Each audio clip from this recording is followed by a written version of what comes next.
Welcome, welcome, welcome, everyone. Thanks so much for joining us for this fantastic conversation, such an important conversation. If you have never met me before, I am Clement Townsend, the founder of Broadcasting Career Mentor. I do media training all across the country. And certainly right now, we're at such a pivotal, such an important time in education. And technology is so important. Equity is so important. And we've seen a lot of things happen during this pandemic where it's just so crucial and so important for schools, administrators, educators to really take hold of some of these new strategies to connect with students, to meet students where they are, and to make sure that students get those in-demand skills that they need. It's so important that students get the technology that they need, the training that they need in school. So when they graduate, they have an array, a broad variety of career options, because at the end of the day, it should be about preparing students to succeed and thrive in the 21st century. So again, share. If you have some comments, be sure to put your comments in the chat. We love to hear from you. So I'm so delighted.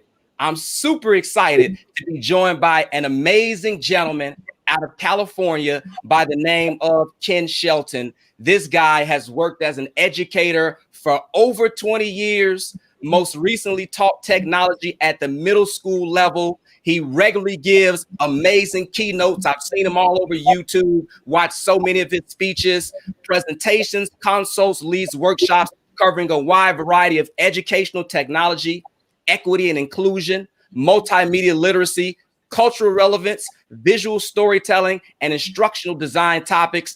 Ken currently holds an MA in education with a specialization in educational technology, as well as new media design and production. Ken, so excited for you to be with me today. Thanks for taking a few minutes out of your time. Thank you for having me. Looking forward to our conversation, and to those viewing now and those that may watch the recording. I'm glad that you all are here, and hopefully our dialogue that Clement and I have will serve as a catalyst for ideas and actions as a result of you watching us chop it up a little bit.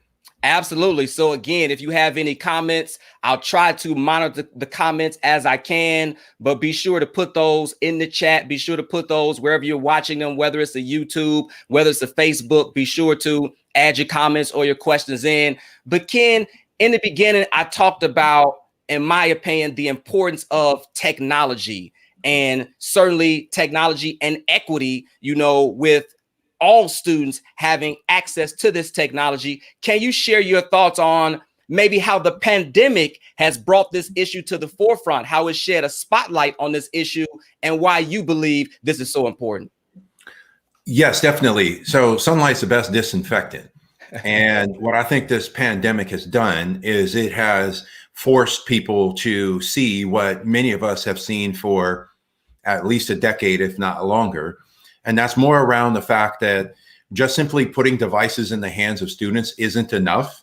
Not every student has access to a device, and not every device that is handed to a student is the best device for them to use for them to realize their full potential or perform at their capability. So I think the pandemic has certainly it's basically brought a lot of folks onto I would say the proverbial group messaging or group perspective that many of us have around the fact that we still don't have broadband access throughout the country, that even handing out things like hotspots still have their limitations, because I can still go to certain areas of the country where I don't have a cell phone signal.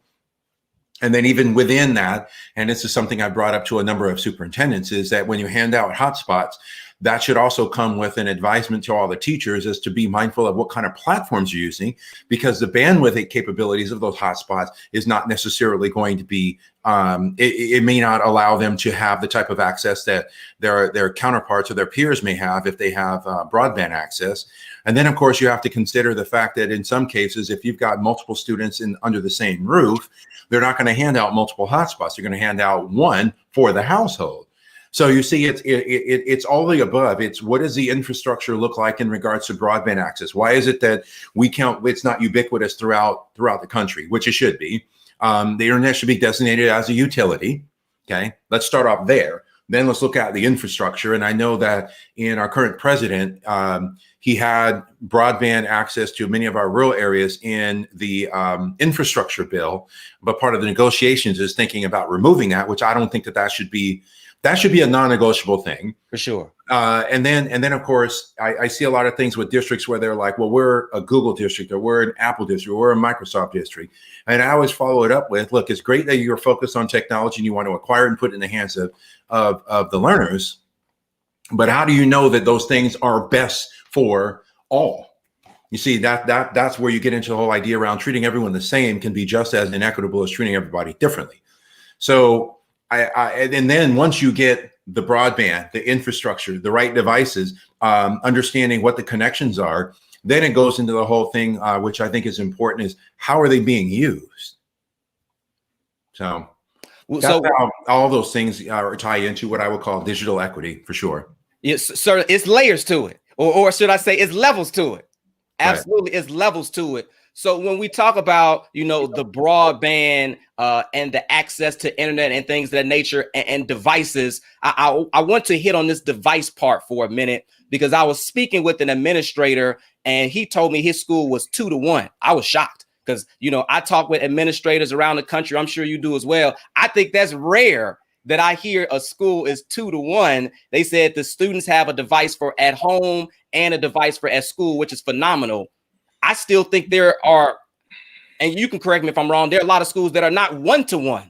So, but it should be 1 to 1. So go into the device part. Certainly it has to be the infrastructure and the internet first. But now, how is it important for schools to be 1 to 1? Like, is that something where we are in 2021, where every student should have some type of tablet or some type of laptop? Is that important? It is. And I think every single district should be looking to go 1 to 1 if they haven't already within the next couple of years. Yes, it does require an interrogation of the finances, and more specifically the allocation and distribution of the monies to where you're going to invest, not expenditure, investment, invest in the learners. And I mean, look, I've seen how much money some districts spend on even things like textbooks. And my argument is, at this point, if you can ensure access with technology, you've now democratized information. And so therefore, why would you even bother with a textbook in the first place? But then even further beyond that, like the example you shared of 2 to 1, my follow-up question would be, that's great, but I have to ask the question, when every child goes home and uses their device in a home, do they all have the same broadband access? Otherwise, you just create, even though at face value it looks great, you just created another inequitable scenario, even with going 2 to 1. So for me, it's, what is the connections? How ubiquitous are those connections? And by the way, I'll add, that even ties into school site. At my last school, depending upon what classroom you went in, you had a really, really strong connection, or you had a really, really weak connection. So you can have inequitability as far as your connectivity, even in the same school. So again, the whole thing with this is, yes, should devices be in the hands of kids? Absolutely. I do not believe, and I'll have this debate with anybody, I do not believe it is possible to have an equitable learning environment that is absent of technology. Impossible. I don't believe it. Further to that point, what are the connections? What is the best device to put in the hands of a child? I mean, I've seen tablets, which they have their positives, they have their negatives. I've seen Chromebooks, they have their positives, they have negatives, and I've seen MacBooks, they have positive or negative. To me, it should be a both end situation. You got a laptop or some sort of device like a Chromebook that looks like a laptop, and then maybe you do have some tablets, because there are things that you can do on a tablet that you can't do on a laptop. And there are things you can do on a laptop that you can't do on a tablet. What I really caution districts on is, if you go 1 to 1 with tablets, how many students are you providing a keyboard to? And of course, they're like, well, they can just type on the pad. And I'm like, well, first of all, that equates to ableism, because you assume that every child can do that. One. I don't know if I can, Ken. It's difficult for me to type on a tablet. It's not natural typing. And that's my point. So the one, there's the ableism part. And then the other part is, like you and I said, like we could kind of do it, but how, if I'm thinking about, okay, I got to sit here and hunt and peck rather than I can just crank through my ideas and get them on using a natural keyboard, of which I should be learning to type, by the way. Think about how much of a barrier that serves as well. So my whole thing is, it's not so much one device over the other, it's what best works for the outcomes and experiences you want the learners to have. So when we think of, and that's a perfect transition, when we think of outcomes and experiences, for me, I'm so big on, some people call it visual storytelling. I like to call it digital media or media creation. So outcomes and experiences. I'm real big on, many years ago, maybe when you or I were in school, administrators, educators, the pen and the paper was, I guess, maybe the main assessment tool or the main tool that we had to work with. Even, maybe fast forwarding a little bit, doing slideshows and presentations. And I have a child that's in elementary school now, and she does some Google Doc presentations. But when it comes to experiences, for me, video is such an integral part of our society, Ken.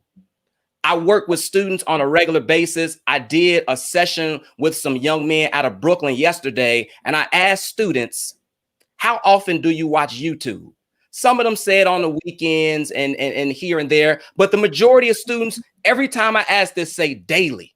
Yeah. So when it comes to outcomes and experiences, for students to now have a tablet or have a device and be taught how to create videos, visual storytelling, or however you want to reference it, as a part of their experience, for me, that seems like something that should be normal in schools nowadays. And I don't think that has been the case. What is your thoughts on that? It depends on the school. Okay. I've seen it, usually in the wealthy white suburban schools, but not in any of our predominantly urban, predominantly Black and brown schools. And that's why I said it's not just the acquisition of the device, it's how are you using it. I do think that digital media as a overarching descriptor is critical. So for me, the visual storytelling is, like you said, it's things like, it's basically any type of communications through a visual means. Digital media, visual storytelling is part of digital media, but it's not, but digital media is not solely visual storytelling. So even things like having students produce podcasts, or one of my favorites is to encourage teachers to have students conduct interviews similar to this format that StoryCorps does. That's still digital media, it's just not visual. But yes, those are critical skills that should be taught. Media literacy should be taught. Like, you should understand what messaging you're receiving from the things that you consume. Even something as simple as I was talking with a friend of mine the other day about this, is if you look at the use of color in media representations and ask yourself, how is color influencing my subconscious perceptions of what I'm consuming? Why is it that, in some cases, depending upon who the performers are, and I've seen this to be true, they'll use like a warming filter, which will make their skin look darker. Okay. But then in some cases, they'll use like a blue filter, which makes it look more sinister. I used to teach, when I taught digital media, my favorite example was to have the students, we would do an analysis of The Matrix. Okay. And if you watch The Matrix, you look at I literally would say, okay, we're going to do an analysis of this, but I don't want you to pay attention to any of the lines. I don't want you to pay attention to any of the way the scenes are composed. I just want you to look at the different colors and how color accentuates part of the story. And so, and of course they was, wow, I didn't know this. And I'm like, yeah. and so the reason why I share that is because if you go back to, like you said, like for the two of us, our primary mechanism of representation of story was a writing instrument and paper. When you start to delve into areas around film or video production, using slides, artistic expression, those are all different representations of voice. And those are all different ways in which we can represent story. And so my whole thing is that you want to empower students to be able to use their voice in ways that they feel this is the mechanism that allows me to best represent my voice. But I mention that with an asterisk because you hear a lot in education around student voice and choice, student voice and choice. it's important for me to emphasize the following. First of all, usually the choices are centered around what the teacher says is okay. Okay, so that's one. So it's not really about choice. And then depending upon the disposition of the teacher, certain voices are elevated versus others. And that's why I go into the whole thing, which I don't have the research to back it up, but it's my hypothesis that when you look at schools that are underperforming, what's the first thing they strip the school of? The arts. And I am of a perspective that by doing that, you are essentially putting tape over the mouths of the students, because you're saying arts isn't important for what we determine for you. And so we're going to take that away, which means you're essentially taking away one of the mechanisms for the students to represent their voice through story. Go into, if you would, and I know there's research on this surrounding visuals and how much more students retain information in terms of information as presented visually. So, you mentioned, media arts and stripping media arts and student voice and choice, but just in terms of the learning process, whenever people watch this, I really would like them to take away media arts, as you mentioned, the importance, but it's not necessarily, I won't necessarily call it a new strategy, but I really want to emphasize the effectiveness of the strategy. And I know there has been research on that in terms of how students retain, how it can deepen the learning experience. And I've heard you talk about that before. Yeah, it's I don't remember the exact number because I did do the research on it and found peer-reviewed published journal papers on it.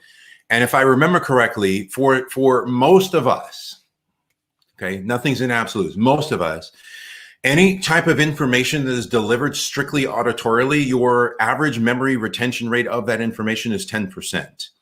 If it's delivered strictly visually, okay, so no auditory, just visuals, if I remember correctly, it's right around 60 to 70%.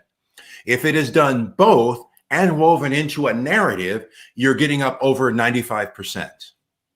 And that's why it's important. First of all, I share that data whenever I do workshops with higher ed folks, because I'm like, I literally ask the question, if you knew something you were going to do had an average success rate of 10%, would you still do it? And of course, they are like, 10%, that's nothing. And I'm like, okay, well, here's the research. Why you still lecture? If you know that only 10% of your students are likely to remember anything that you say, then why is that okay? Got to add the visuals, got to add the story. And yes, there's a way to weave story into any particular subject matter. Ideally, you're able to tap into our own experiences within that content area, our own expertise within that content area, and then cite specific stories of maybe our learning experiences that are relevant to what it is you're teaching. Indeed, that's just so important. That's just so critical. I think you mentioned before the importance of the skills. We were talking about a gentleman who you know very well, who I would believe you consider a friend, George Curls. And I think he was saying that nowadays, or he was posing a question, I don't want to get it wrong, but do students need to know how to make media and create content? The way our world has evolved, is that now a basic skill? So yes, George is a close friend of mine, and I wouldn't call it a basic skill. I would call it a necessary skill. Okay. And I'll share with you why. So I am for the most part in full agreement with George on that. I think that when you start to examine the use of media from a literacy and communications perspective, that's why I think it becomes necessary. Okay. I wouldn't necessarily say basic. I mean, because ultimately when you say, well, what are your basic skills? Who gets to determine what's basic and what isn't? To me, Okay. it's necessary. Does it provide you with an opportunity to develop, curate, and grow a skill set that empowers you to do a myriad of things? That's why I say necessary versus basic. And it's no different than, look, I used to share with my students, one of the best ways to get better at writing is to do a whole lot more reading. Because when you start to get into the mind of an author, you look at their use of language, you look at how they have ideas and they formulate them and put them in an organized in words that are organized in a way that when you consume it, you begin to synthesize, process, and interpret what they're saying. And you won't know exactly what they're saying, but you will use the knowledge that they've shared or the story that they've shared within the existing context of what you know and create new pathways for learning. That same thing, that same cognitive process applies when it comes to media. So I do think it is a necessary skill set. It's necessary to understand, how am I communicating a story, an idea, or a thought that will effectively resonate with my intended audience? How do I do it using all the different mechanisms? One of my favorite things to encourage teachers to do is ask their students, how many of their students have a TikTok account? And I go and watch how many of them have it. And I say, here's what I would consider doing. If I were still in the classroom now, I'd be like, and I kind of did it, but TikTok didn't exist by the time I left the classroom. But even something as simple as, okay, let's talk about what are all the characteristics to TikTok. 60-second video, you have green screen, you have filters, you have auto captions, you have all these things that are very simple, what I would say customizable things. But ultimately, the main point is you have to be able to tell your story in 60 seconds or less. How might you use that as an alternate form of assessment? And literally tell the student, whether it's posting a TikTok video or using some other platform, but still following the same guidelines and parameters of TikTok, to say, look, I want you to demonstrate your knowledge and understanding of X concept or based on this project. And I want you to do it in the same fashion, in the same way you would produce a TikTok video. Now we're getting into strategies. I love it. I love it. So hopefully, some educators can really have some things that they can think about and maybe over the summer think about implementing. So now we get into strategies, and you talk about a TikTok or whatever it may be. And I think this is something that can be across different content areas, cross curricular. We could be talking about history for sure. We could be talking about science, definitely English, whatever it is, whatever the unit is, or however, teachers break up the semester, whatever the unit is. What do they want the students to know, at the end of that unit? If we're talking about science, I was speaking with an educator, and he was talking about the ecosystem, and he wanted his students to know about the apex predator, and he wanted them to know about, I guess, different environments, whether it's the pond or the jungle, whatever that is.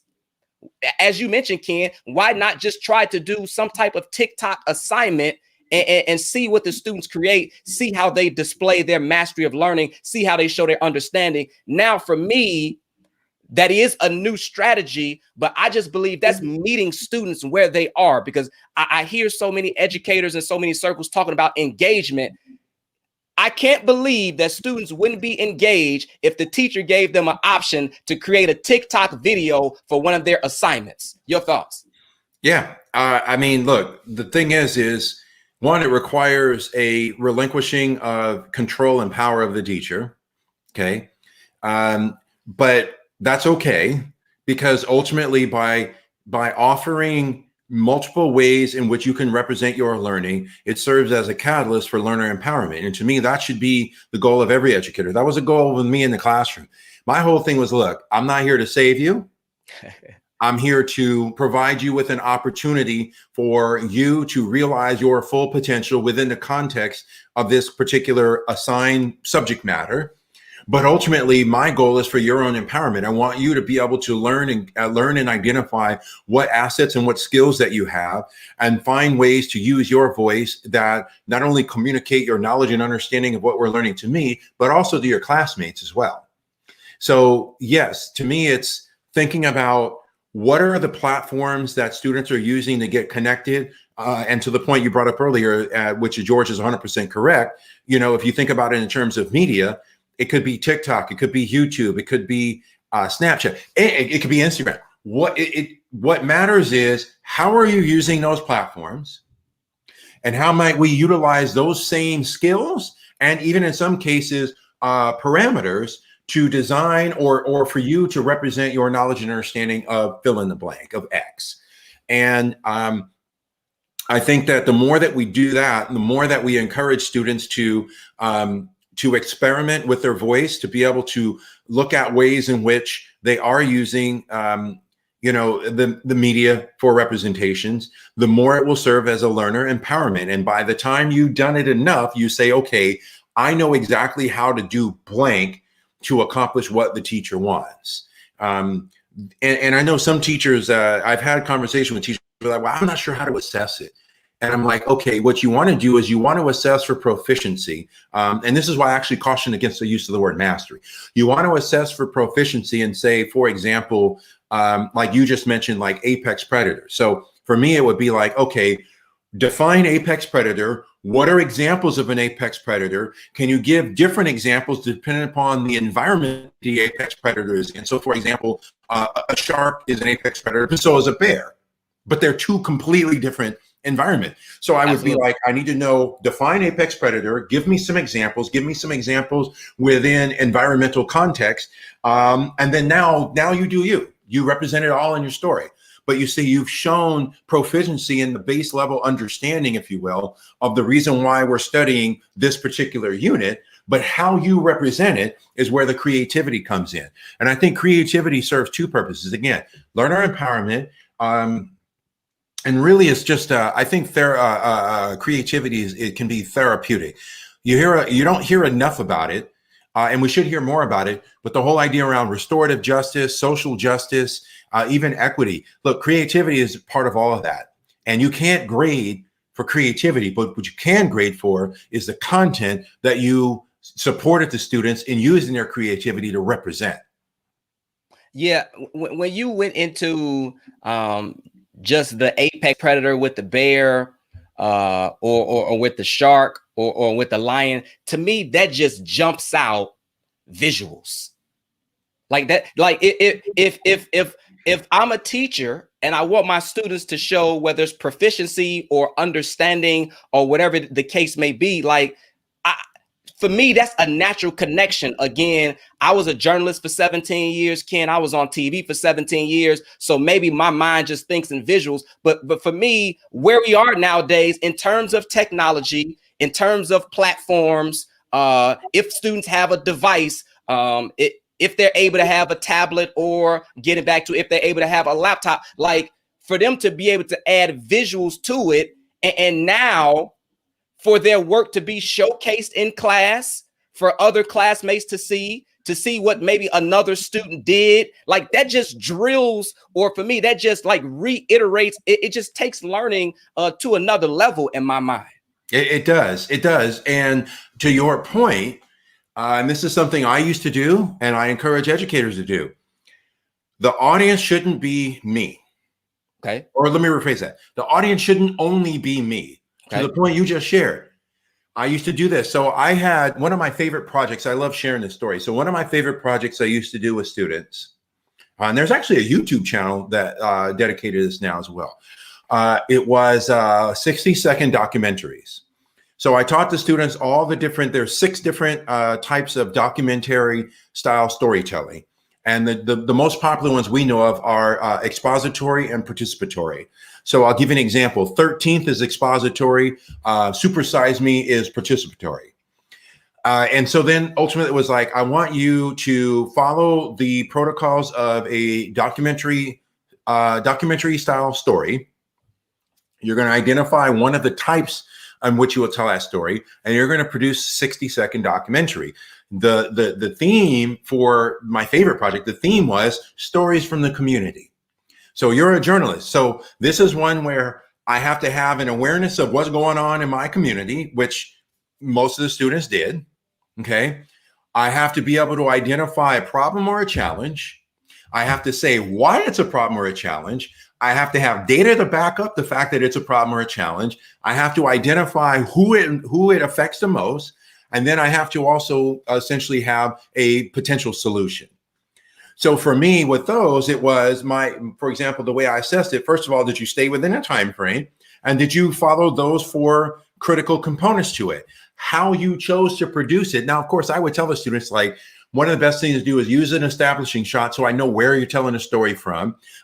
Yes, you can put in some data. Sometimes the best kind of data is getting individuals from the community to share the data, because now it's humanizing it rather than just this number that sits there. But again, that's the creative part. For me as an educator was simply those things. And then I created a criteria. And then now you're going to do a showcase, which we kind of did a film festival, if you will. All the time, you're going to showcase to your classmates.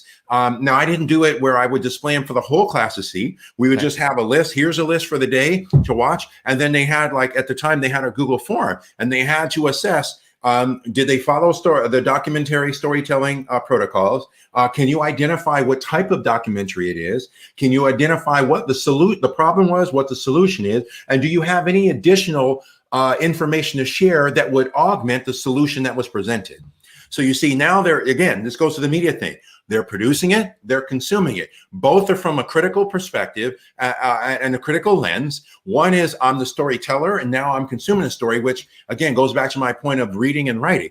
The more literacy skills I develop in consuming, ideally will transfer to me being more literate in how I'm telling.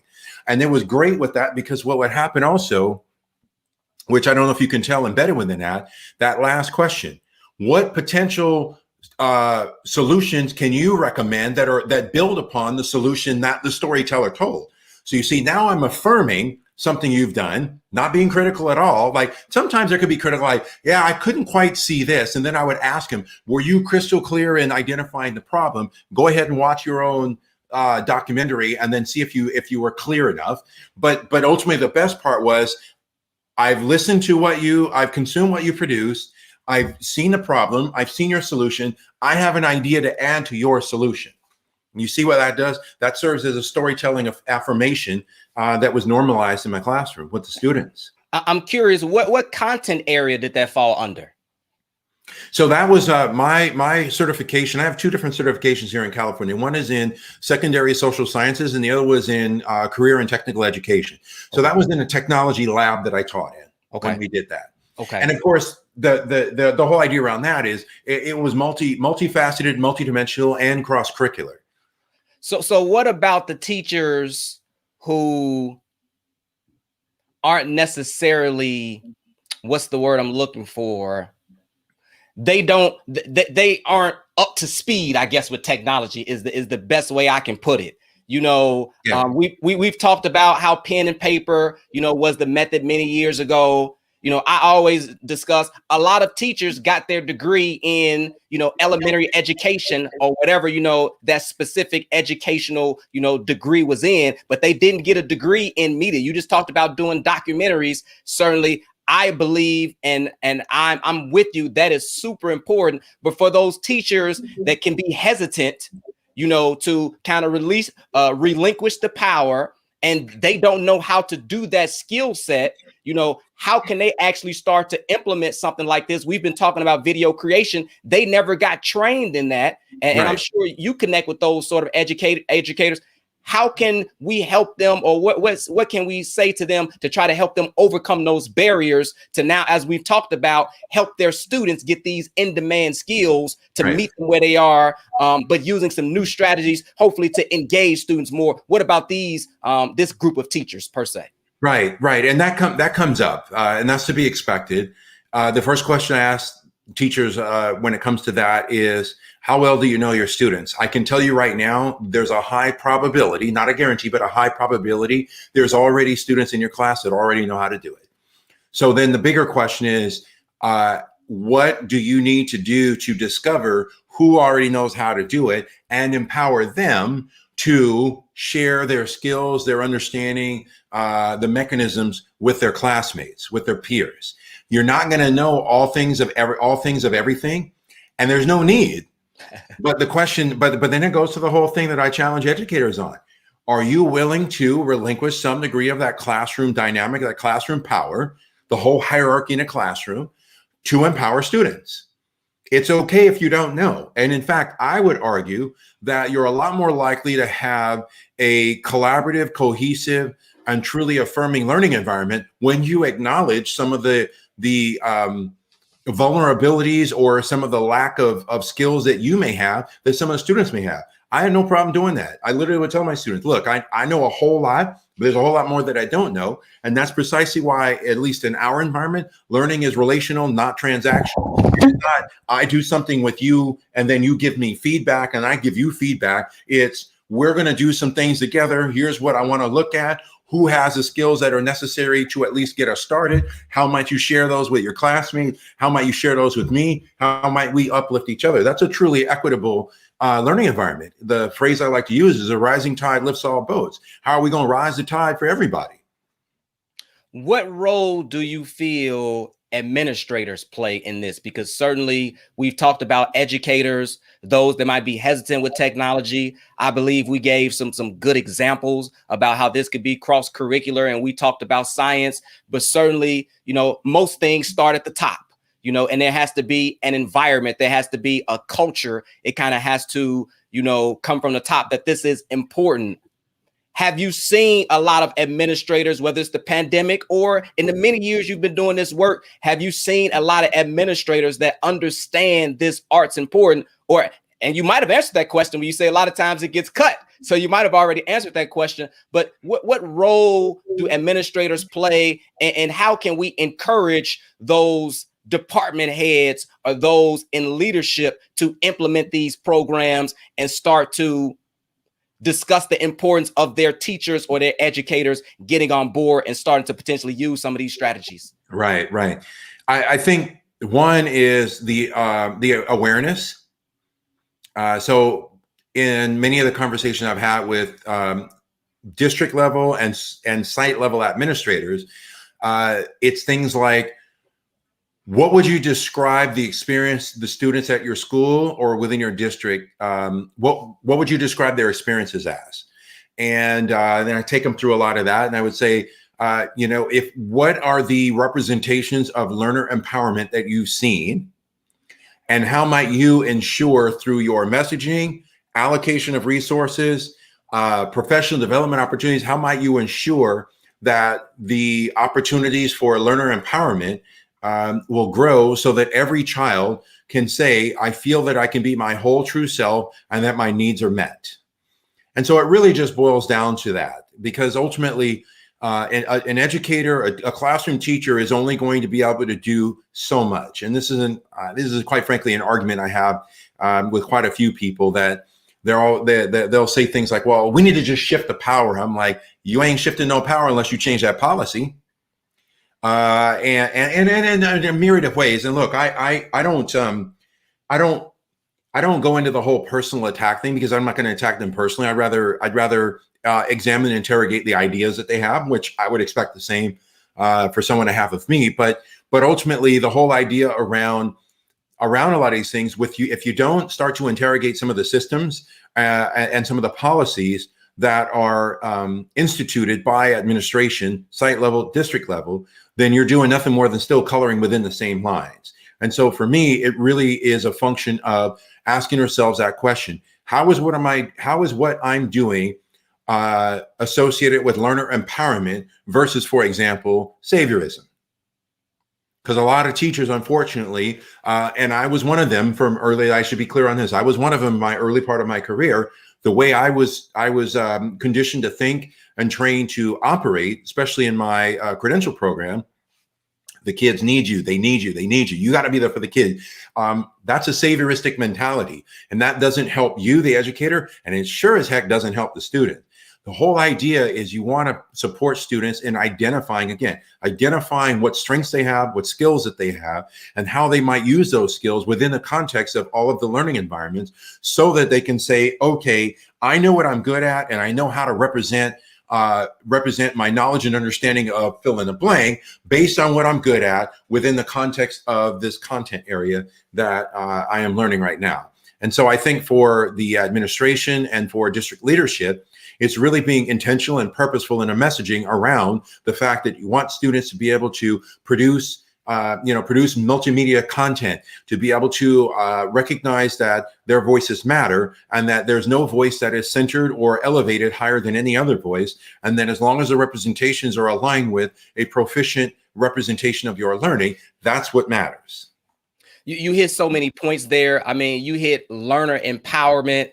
And when I hear that, I kind of think of, I guess, the idea of teaching students how to think and not necessarily what to think. You know, that kind of is where my mind goes, not just memorization, but you hear the term so much about lifelong learners, but how to, you know, seek out information and understand just the importance of throughout life being able to evaluate information and seeking out information, but not just the memorization part. So that the learner empowerment, really fostering that in students, that, hey, you have to constantly learn. It's so important. Even once you graduate from high school or whatever level that you achieve, bachelor's, master's, you have to constantly learn. That's the only way to continue to have success and the only way to continue to grow. So when you said learner empowerment, that's so huge. And then I think you also hit on, I hear so many people say, I want my students to be seen and heard. I want, it's the equity. I want everybody to be seen and be heard. Aside from video, and I guess it can be done with art and things of that nature, but I'm just partial to video. Like, that's such a powerful mechanism to make that an actuality. Like, that's such a powerful mechanism to, for lack of a better word, put your money where your mouth is. When you have videos, and I was speaking with an educator the other day, and he took it in a different direction, and there's so many layers to it. If a student is creating videos, we did science, maybe something they learned about math as a freshman in high school, and they're creating videos to display their understanding, how they know it. And then now, a couple of years later, they're going to the SAT, and they're preparing for the SAT, and there could be principles and things that they don't remember that they learned in 9th grade, Ken, but now they have these videos that they did in 9th grade that they created that they can refer back to really, again, bring that back to their remembrance to help them on a test or the SAT or whatever the case may be. I mean, it's important, Ken. Yeah. Well, first of all, the SAT is extremely problematic, and kudos to the University of California system. They're getting rid of SAT and ACT. Not Indeed. And I just use that as an example, right? That sort of thing. Well, so, but you're right. And to your point, look, not everything has to be in video. I actually distill being seen and heard down to the interactions and the actions you take that are absent of the learning environment or technology or anything like that. Okay. You know, something as simple as, you know, I ask educators, do you greet, well, of course, even now, even if it's remote, do you greet students upon entering the learning environment? Do you know all your students correctly pronounce first names? Do you know any details about the lives of your students that when they share something about a sibling, you know the sibling's name and you know what they're talking about? Even something as simple as, again, you know, as I shared before, technology is required for equitable learning environments. What if I am a self-described introvert? What are the mechanisms that you've created for me to participate in class discussions that doesn't require me to raise my hand and speak up in front of the class? So relationships, it sounds like you're definitely into relationships. That's why I said learning is relational, not transactional. And I would say that to your point around, you know, assessments and things like that.